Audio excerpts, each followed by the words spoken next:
Oke, kita lanjutkan pembahasan masih dalam as-sabr.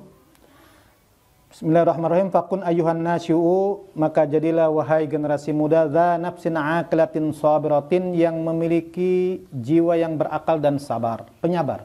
Wa dzalika bi ta'widiha iktisabal fadaili. Sabar itu bisa diperoleh dengan membiasakan diri. Iktisabal fadaili, mencari, menuntut keutamaan-utamaan, perbuatan-perbuatan yang utama. Wa nabdar radhaili, dan membuang jauh-jauh sifat-sifat yang hina. Wa tahalliya bil kamalatil insaniyati, dan menghiasi diri dengan sifat-sifat kemanusiaan, sifat-sifat manusia insan kamil. Wa tajammula bihular rujuliyati, dan menghiasi diri dengan hiasan gentleman, gentle, orang yang pemberani, gentle. Rujuliyah, orang pemimpin. Wa dzalika yasirun, hal itu mudah, ala man hadahullahu an-nuzu'a ilal fadilati. Mudah itu kalau sudah Allah berikan petunjuk hidayah, orang itu cenderung kepada keutamaan. Panaza'a anhu rida'ar radhilati, maka dia bisa melepaskan diri dari pakaian kehinaan, atribut kehinaan. Falam yu'tin nafsa shamitata hawaha, maka dia tidak menuntut jiwa yang jahil itu, yang buruk, yang jelek itu, keinginan-keinginan syahwatnya. Walam yaslubin nafsan nafiqata munaha, dan tidak menarik jiwa terhadap jiwa yang berakal cita-citanya. Fakharaja bidzalika min marta'il hayawaniyati ila bi'atil insaniyati, maka dia keluar dengan sebab keutamaan tadi dari pola hidup binatang. Marta'il hayawaniyah, kancah kebinatangan, pola hidup binatang, ila bi'atil insaniyati, menuju kepada lingkungan kemanusiaan yang lebih manusiawi lagi. Wallahu yujzi sabirina ala tahdhibin nafsi, adapun Allah membalas orang-orang yang sabar, ala tahdhibin nasi, yang membiasakan, membidik, membersihkan diri. Wa yarfa'uhum ila maqamil muhtadin, dan Allah mengangkat mereka kepada makom, tempat orang-orang yang dapat petunjuk. An manzilil labsi, dari tempat kebingungan. Paila sabri ala tahdhibi nufusikum ad'ukum, maka hanya kepada kesabaranlah, ala tahdhibi nufusikum, mendidik, mensucikan dirimu, jiwamu, ad'ukum, saya menyuruhkan kepada kalian. Paina akibatana dzalika najahud daraini, maka sesungguhnya akibat dari semuanya itu adalah kesuksesan dua daerah, yaitu dunia akhirat. Wa sa'adatul hayataini, kebahagiaan dua kehidupan. Wal fauzu bil husnayain, dan kemenangan dua kebaikan dunia akhirat. Hasanah fid dunya, hasanah fil akhirah. Maka pada kesempatan ini adalah, wahai generasi muda, milikilah jiwa yang penyabar dalam menempuh cita-cita, sabar. Jadi untuk mencapai keberhasilan bukan dengan diibaratkan dengan lari cepat, dengan lari maraton. Maka kita sedang mengejar cita-cita diibaratkan dengan lari maraton. Ada yang 10 km, 5 km, 20 km, 30 km. Maka barang siapa yang dia konsisten, istiqomah, sabar dalam menempuh maraton tadi, baru saja dia baru 2 km sudah tumbang, baru kelas 2, kelas 3 tumbang, baru 3 km tumbang. Kenapa? Tidak sabar hidup di pesantren, tidak sabar meraih cita-cita. Ini hidup itu dalam meraih cita-cita, laksana kita sedang lari maraton. Maka di situ bukan kecepatan yang dibutuhkan, tetapi apa? Kesabaran, ketelitian, istiqomah, dan tetap dia terus melangkah, terus dia sabar. Maka dalam film Ipin Upin, film Ipin Upin itu ada ya, yang apa, kura-kura dengan kancil. Kura-kura dengan kancil balap lari, kira-kira yang menang mana? Yang menang yang mana? Kancil apa kura-kura? Kalau balapan real, balapan gitu, lari kencang nih. Kalau lari kencang kura-kura dengan kancil. Kalau balap lari nih, yang menang yang mana? Kancil. Kancil. Nah, sekarang lari maraton, membutuhkan perjalanan panjang, penuh dengan lika-liku, penuh dengan rintangan di tengah jalan, kerikil, bahkan ada kayu yang menghadang, bahkan ketika dia menempuh di tengah malam ada sesuatu yang menghalangi, maka inilah tantangannya, kecepatan di situ tidak dibutuhkan. Maka si Kancil ketika dengan si kura-kura dalam mengarungi perjalanan balapan ini, dalam cerita itu, karena dia meremehkan kura-kura, meremehkan temannya yang bodoh, tapi dia konsisten belajar. Karena dia menganggap bisa, kemudian dia berleha-leha di pesantren. Saya mau udah bisa, nanti juga saya bisa. Berleha-leha, malah tiduran terus. Tidur lagi, tidur lagi, tidur lagi. Tapi kura-kura, dia tidak bisa, tapi pelan-pelan baca. Terus dia jalan, tidak pernah dia berhenti. Dia terus melangkah, melangkah, tapi si Kancil tadi malah tiduran di pohon. Di bawah pohon dia istirahat, ya kan? Kenapa dia pikir, kura-kura masih jauh kok, nanti juga nggak kekejar. Akhirnya dia ketiduran. Apa kata si, siapa tuh? Teman si Ipin-Upin itu yang suaranya yang kayak gitu? Yajid. Yajid. Jarjit. Bobo, ya kan? Akhirnya terlelap tidur, dia dikipasin. Akhirnya kura-kura terus berjalan, terus dia sabar, terus menekuni, terus jalan. Inilah. Akhirnya ketika mau sampai, si ini bangun, Kancil, kaget. Loh, kok kura-kura mau nyampe? Dia kejar sekuat tenaga, dia kejar terus. Tapi sudah terlambat. Kenapa? Kura-kura sudah sampai finish. Akhirnya dia kalah. Karena ini menganggap enteng. Makanya sabar, istiqomah dalam mengejar cita-cita. Apa caranya? Membiasakan diri menggunakan akhlak-akhlak yang baik. Iktisabal fadail. Pekerjaan-pekerjaan yang baik, yang utama dilakukan. Sifat-sifat yang hina, ini tidak baik oleh kita, tinggalkan. Perempuan tidak menutup aurat, tinggalkan. Ini sifat-sifat tidak baik. Ingat, apalagi anak perempuan harus benar-benar bisa membawa diri, menjaga diri. Kalian itu terhormat, maka berlakulah seperti layaknya orang terhormat. Jangan membuat diri hina dengan mengerjakan pekerjaan-pekerjaan hina. Karena kalau kita membiasakan melakukan perbuatan yang hina, maka diri kita menjadi hina. Tahu mana perbuatan yang hina, hidup bebas dengan laki-laki, kemana-mana bebas, kemudian jalan segala macam, apalagi gaul yang tidak baik, itu perbuatan yang hina, maka diri kita menjadi hina. Wa tahalliya bil kamal, menghiasi diri dengan sifat-sifat manusia yang sempurna, seperti Rasulullah SAW. Standar kita untuk mencari akhlak adalah Rasulullah. Maka menghiasi dirilah. Nah, oleh karena itu menjadi mudah apabila Allah sudah menunjukkan jalan kebaikan kepada kita. Yang tadinya kita tidak bisa, Allah beri jalan kita bisa. Yang tadinya susah ini jalan, ketika kita mendobraknya begitu susahnya, begitu sulitnya, Allah yang buka. Kenapa? Karena kita menjalani kehidupan sesuai dengan yang Allah inginkan. Oleh karena itu, bagi anak-anak, generasi muda, lakukan yang terbaik, jauhi sifat-sifat yang hina, lakukan sifat-sifat yang baik. Sifat binatang, jauhi. Binatang itu semuanya dimakan, semuanya diembat, semuanya tidak ada aturan. Maka jauhilah sifat-sifat binatang. Insya Allah Allah akan membalas kepada orang-orang yang sabar. Mintalah kesabaran itu kepada Allah. Wasta'inu bis-sabri was-shalah. Apabila ada masalah, bersabar, sabar. Insya Allah. Itu susah, kecuali bagi orang-orang yang continue, khusyuk, dan fokus. Kita lanjutkan, masih dalam tahap pembahasan sabar. Itu sesi tanya-jawab. Yang pertama, silahkan dari Nahla. Apa balasan bagi orang-orang yang bersabar? Orang yang bersabar, kedudukannya tinggi. Kedudukan tinggi di Allah SWT. Ingat ketika Rasulullah SAW hijrah dari Mekah ke Madinah, itu prosesnya panjang dan luar biasa, taruhannya nyawa. Ada terselip yang unik, yang sangat menjadi pelajaran bagi kita. Ketika Rasulullah dikepung oleh kaum Quraisy, Rasulullah bersembunyi di gua Dengan siapa?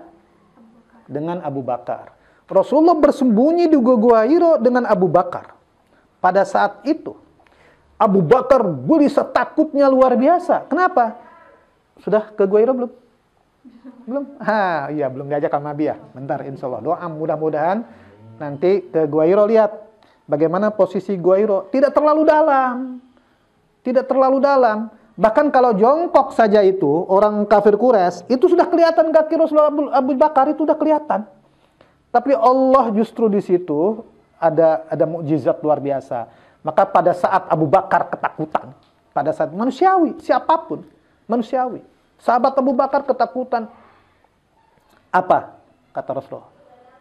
La takhaf, innallaha ma'ana. Innallaha ma'ana. Gitu. Jadi jangan takut. Sungguhnya Allah maha kita. Allah itu beserta kita. Jadi ditanamkan pada saat itu, ketakutan itu adalah melawan dari kesabaran. Kenapa? Karena kalau orang tidak tenang, ketenangan itu muncul dari kesabaran. Maka kalau tidak sabar pada saat itu, ingin cepat keluar, udah. Cukup riwayat sampai di situ, hijrah itu tidak ada lagi. Kalau saat itu Rasulullah tidak bisa mengerem kekacauan, kekalutan Abu Bakar dengan cara sabar. Nah ini. Wasbir, innallaha ma'as sobirin. Sungguhnya Allah beserta sobirin. Nah beserta orang-orang sabar ini. Maka apa balasannya? Balasannya adalah akibatnya, yaitu najahud daroin, kesuksesan dunia akhirat. Orang yang sabar itu Allah yujzi sobirin. Allah membalas kepada orang-orang yang sabar. Yaitu sabar. Dia sukses dunia akhirat. Dia bahagia dunia akhirat. Dia mendapatkan kemenangan dunia akhirat. Itu luar biasa. Maka bersabarlah. Bersabarlah terhadap segala sesuatu yang sedang menimpa kita. Cobaan pasti semuanya datang dari Allah. Semuanya sudah skenario Allah. Kita yakin bahwa apa yang menimpa diri kita semuanya, baik penyakit, baik kesulitan hidup, baik susah kerja, apalagi sekarang sedang di lockdown, PSBB, ya kan, pembatasan sosial berskala besar, tidak bisa kerja, tidak bisa kemana-mana, yang di PHK, bersabar. Allah ganti nanti suatu saat kalau orang bersabar. Tapi kalau tidak sabar, justru mendapatkan kerugian dan kehinaan. Maka sesulit apapun kehidupan, kalau kita serahkan semuanya kepada Allah, kita bersabar sambil mencari keriduan Allah, Allah buka pintu selebar-lebarnya pada suatu saat. Maka orang yang bersabar balasannya apa? Kebahagiaan dunia dan akhirat. Pedih sekali. Dalam Mahfudat dikatakan apa? As-sabru kas-sobiri murrun fi madha qotihi walakin awaqibuhu ahla minal asali. Jadi sabar itu seperti pohon jadam, pahit. Tuh pohon tuh, pahit sekali. Pahit sekali. Murun fi madaqatihi, rasanya pahit sekali. Akan tetapi apa? Awaqibuhu, akibatnya adalah ahla minal asali. Buah dari hasil kesabaran lebih manis daripada madu. Subhanallah. Bersabarlah dalam belajar, bersabarlah dalam menempuh cita-cita, bersabarlah di pesantren, 6 tahun keluar, nikmatnya luar biasa, menikmati kesuksesan nanti luar biasa. Hidup di dunia bahagia, hidup di akhirat, mendapatkan ridha Allah Subhanahu wa Ta'ala. Selanjutnya siapa? Teteh apa? Teteh, apa? Silakan. Kan sabar tuh mudah diucapkan, tapi hatinya ini sulit untuk dijalani. Gimana biar dari ucapan dan hati itu sama-sama sabar? Seia sekata antara ucapan dan hati. Cuman ngomongnya doang, plak gitu kan. Nah ini seperti orang yang bermuka dua. Makanya apa yang diucapkan dengan hati selalu berbeda. Itu dalam Al-Quran disebut itu munafik. Dalam hadis juga tanda-tanda orang munafik. Ayatul munafiki salasun. Jadi di hati di mulut ngomong syukur, tapi di hati mah membangkang kepada Allah, itu bukan orang yang bersyukur. Orang dia ngomong sabar, tetapi saya sabar kok, saya sabar. Tapi hatinya kemudian dia berkecamuk luar biasa. Nah, maka kita berhusnudzon. Ada orang yang misalkan gini-gini, paling kita doakan, ya Allah mudah-mudahan dia menjadi orang yang sabar. Ketika hatinya barangkali belum bersabar, mudah-mudahan dia mempelajari, melihat kondisi real yang ada, dia mulai bersabar. Orang yang tidak sabar itu, hatinya itu selalu gelisah. Contoh, ketika kita mendapatkan cobaan nih. Semua orang kan pasti dapat cobaan ya. Nah lah, walaupun masih kecil dapat cobaan pasti. Cobaannya beraneka ragam, tidak sama setiap orang, bermacam-macam. Maka ketika hatinya guncang, dosat luar biasa, gelisah luar biasa, enggak tenang. Nah, disitulah diuji oleh Allah. Mampu enggak dia memainkan peranan hatinya. Maka hati yang tenang adalah hati yang selalu dikaitkan dengan tawakal kepada Allah. Hatinya. Maka apabila misalkan di mulutnya dia bagaimana bisa mengatakan menasihati kepada orang, ya kan? Sabar, sabar. Pas dia ternyata nggak bisa sabar. Nah, dia harus belajar. Harus belajar. Banyak ketika kita tertimpa musibah. Maka simbol di dunia ini, dari zaman Nabi Adam sampai sekarang, simbol orang yang paling sabar itu disimbolkan kepada siapa? Nabi Ayub.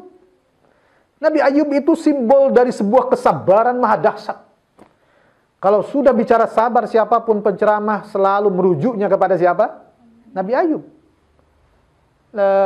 Ini mah baru penyakit lah, baru dioperasi gini, baru penyakit ini. Maka ketika, ya Allah, saya baru dikasih cenang, baru dikasih bisul, baru dikasih begini doang, baru dikasih sakit gigi, baru dikasih ini. Bayangkan bagaimana penderitaan Nabi Ayub alaihissalam. Nabi Ayub alaihissalam dijelaskan di situ. Kayaknya luar biasa.